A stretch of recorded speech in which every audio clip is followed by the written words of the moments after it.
rezar a Dios es el consuelo de millones para sanar sus heridas y terminar con sus males, porque Él es omnipotente y fuente de amor infinito. Pero, ¿qué ocurre cuando acercarse a Dios resulta en dolor? Existen personas cuya devoción las lleva a experimentar un fenómeno desconcertante: las marcas de la crucifixión de Cristo en su propio cuerpo. Este fenómeno, conocido como estigmas, todavía intriga y conmociona al mundo entero. A diferencia de los milagros, que se sostienen principalmente por la fe, es decir, la sola creencia en ellos, los estigmas son casos documentados del que se tienen muchas pruebas.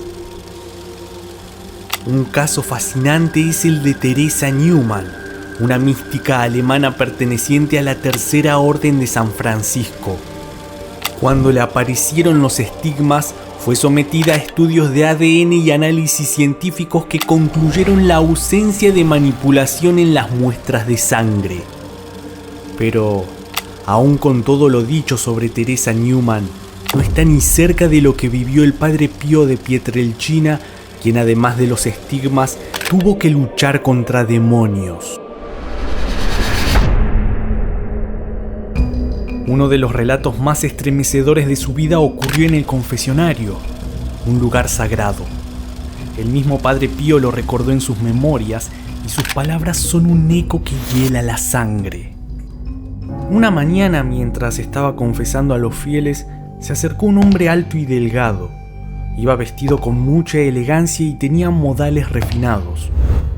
Cuando se arrodilló frente a mí, empezó a confesar sus pecados.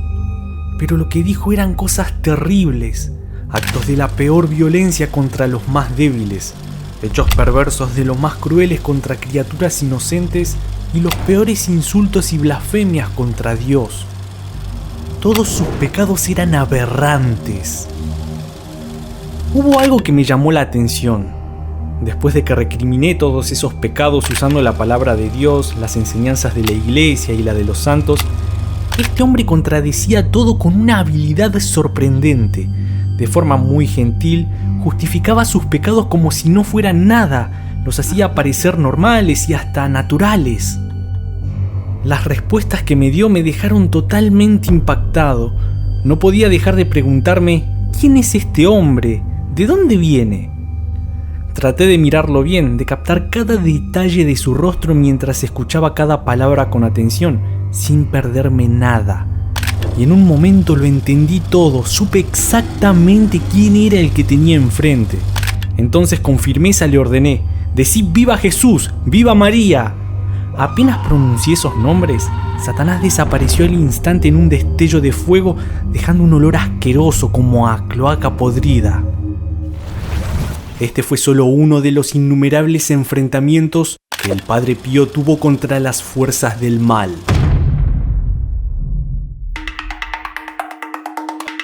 Para contarte sus peleas contra los demonios, decidí dejar de lado mi prosa y leerte la correspondencia que el propio padre Pío escribió con su puño y letra y que mantuvo con algunos de sus amigos. ¿Quién mejor que el propio padre para contarte su infierno? Fechada el 14 de octubre de 1912, le escribe al padre Agustín de San Marco, su padre espiritual. El diablo no quería que en la última carta le informara sobre la guerra que me hace. Como no quería escucharlo, comenzó a sugerirme: ¿cómo le agradarías a Jesús si rompieras toda relación con tu padre espiritual? Él es una distracción muy peligrosa para vos. El tiempo es muy precioso. Deberías usarlo para rezar por tu salud, que está en peligro.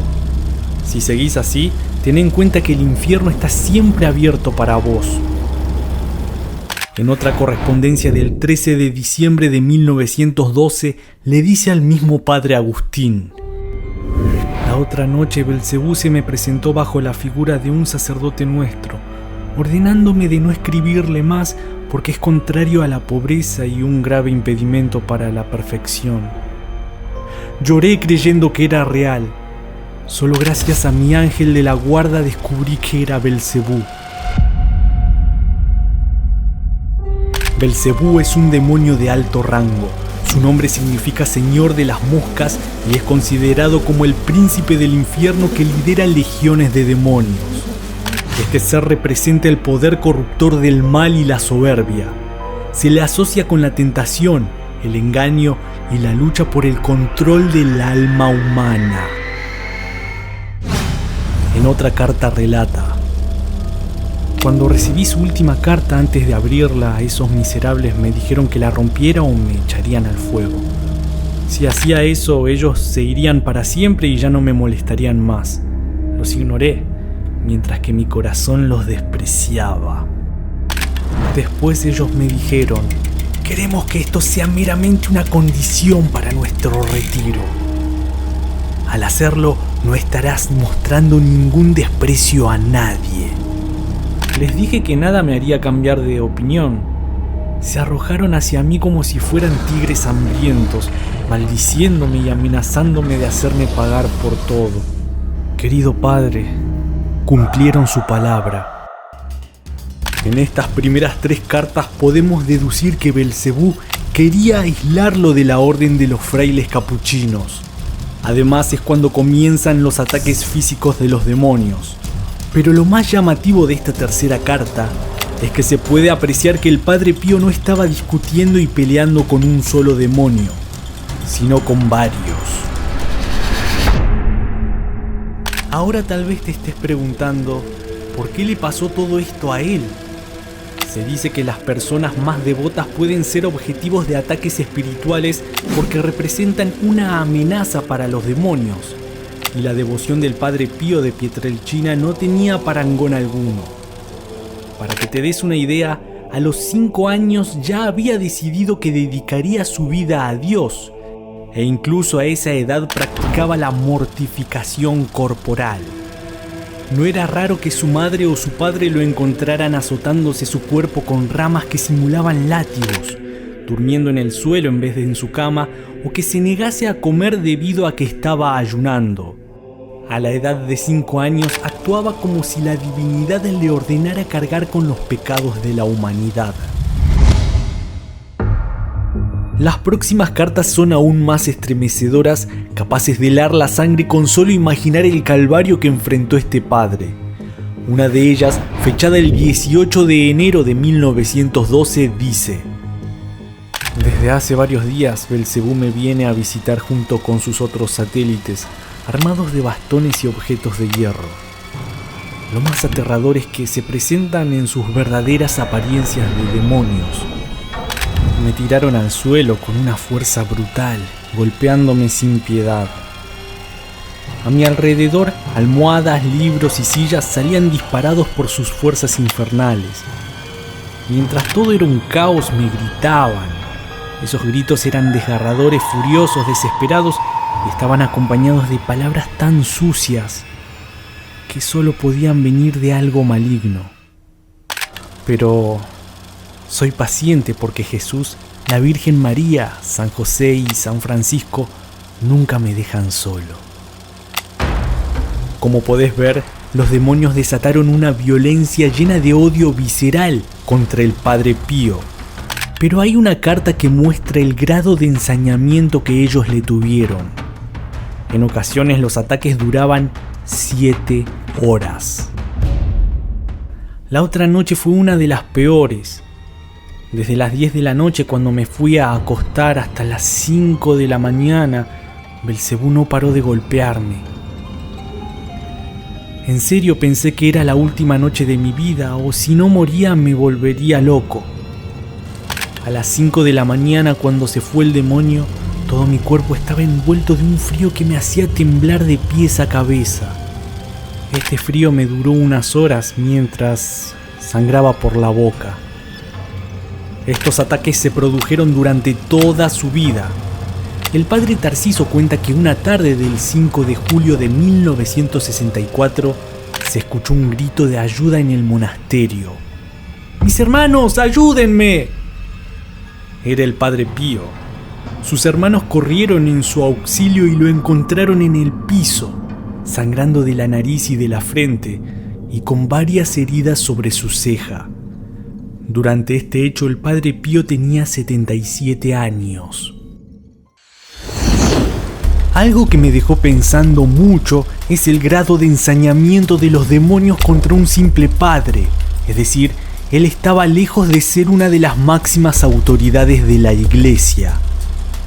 Según testigos, Belcebú una vez le habló a través de una persona poseída y le gritó: «Padre Pío, no te robes nuestras almas y no te molestaremos». En mis investigaciones pude encontrar que el padre Pío realizaba exorcismos, pero lo que dijo el demonio también está relacionado con la gran labor que hacía en las confesiones. Este padre daba su absolución solo a aquellos arrepentidos de verdad y podía ver el corazón de cada confesor. Muchos de ellos no estaban arrepentidos al momento de arrodillarse ante él y confesar sus pecados, por lo cual el padre Pío les gritaba y los echaba de su iglesia. En varios casos los confesores regresaban a la iglesia realmente arrepentidos. El padre los escuchaba, absolvía y no volvían a cometer los mismos errores. Si crees que este camino lleno de horrores ya alcanzó sus cotas más altas, déjame decirte que te equivocás. Como te había leído en una de las cartas, él tenía a su lado a un ángel de la guarda y además tenía visiones de San Francisco de Asís, Jesús, la Virgen María y San José, que lo ayudaban a soportar tremenda carga. Pero ¿qué pasaría si te dijera que hubo un periodo en que todos estos santos le soltaron la mano y enfrentó a los demonios solo? El 4 de junio de 1918 le escribía al padre Benito: «Estoy cubierto de tinieblas. Busco a Dios, pero ¿dónde podría encontrarlo? Dios mío, ¿por qué me abandonaste? Estoy perdido en lo desconocido. Tengo hambre del retorno de Dios a mi alma. Lo busco y no lo encuentro. Toco el corazón del divino prisionero y no me responde. ¿Debo renunciar a mi esperanza?». Estos 2 meses fueron particularmente duros para el padre Pío hasta que recibió la transverberación, una experiencia mística en la que el alma se siente atravesada por el amor divino, simbolizada como una herida ardiente en el corazón. Este fenómeno se interpreta como una unión profunda con Dios marcada por éxtasis espiritual y el sufrimiento redentor. El 22 de octubre de 1918 le escribió al padre Benito sobre la aparición de los estigmas. Todo comenzó hace un mes. Me encontraba en el coro dando gracias después de la misa, cuando en un instante me envolvió un estado de paz tan profundo que parecía un dulce sueño. Era como si el tiempo se hubiera detenido. Y mientras ocurría esto, se me apareció un ser celestial que tenía los pies, las manos y el costado sangrando mucho. En su mano tenía una lanza con una punta muy afilada, de donde salía fuego. Observar que este personaje la lanzaba sobre mi alma fue terrorífico. La presencia de este ser desapareció y entonces me percaté de que mis manos, pies y costado estaban traspasados y sangraban mucho. La herida del corazón es la que más me duele, en especial el jueves por la tarde hasta el sábado por la mañana.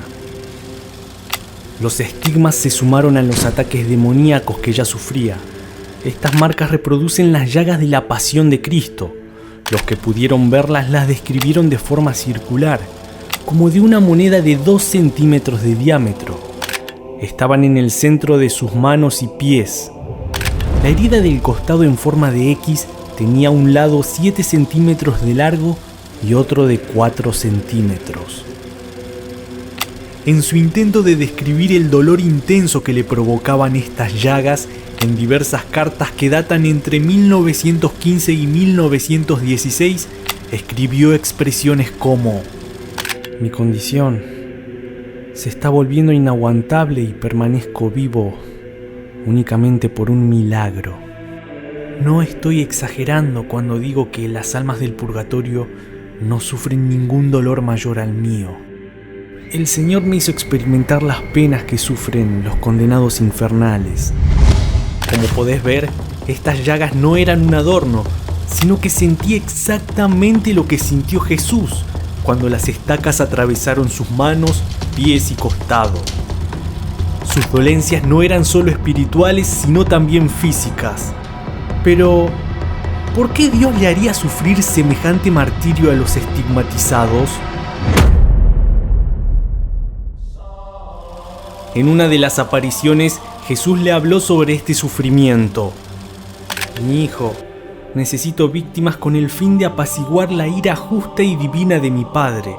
Renueva tu sacrificio y hazlo sin reservas. Dicho todo esto, uno creería que la Iglesia Católica le prestaría el apoyo al Padre Pío, pues era un hombre muy cercano a Dios. Pero no.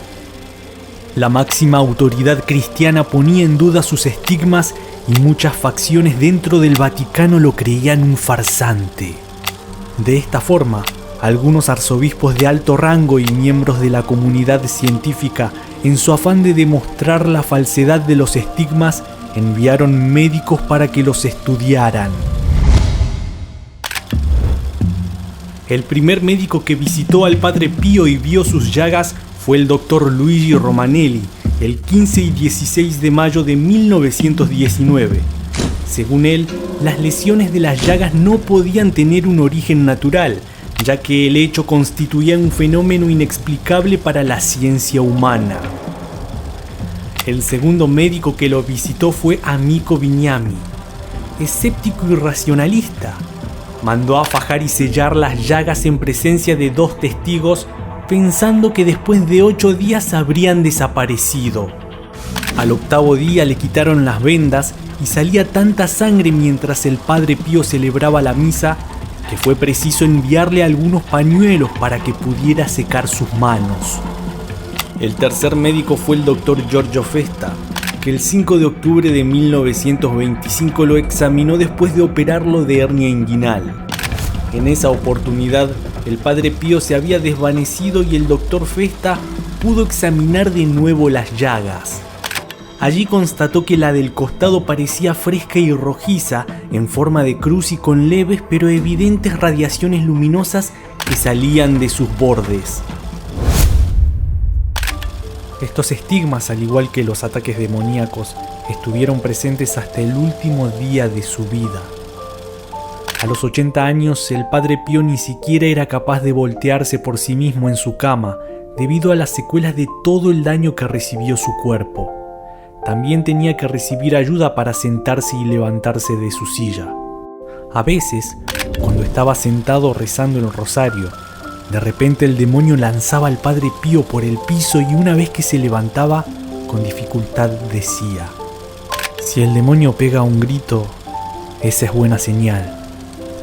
Lo aterrorizante es cuando está tranquilo y en concordia con el alma del hombre. El Padre Pío falleció el 23 de septiembre de 1968, a los 81 años. Ese día sus llagas se curaron milagrosamente y el doctor Sala declaró que esto era clínicamente inexplicable. El 16 de junio de 2002 fue canonizado, es decir, fue nombrado santo por el Papa Juan Pablo II. Este proceso requiere de la presentación de pruebas documentadas que deben ser de al menos 5 cajas. En el caso del Padre Pío fueron presentadas más de 100. Ahora te pido que reflexiones un poco y me respondas a la siguiente pregunta. ¿Crees que el Padre Pío fue un alma elegida por Dios o una víctima de su propia devoción?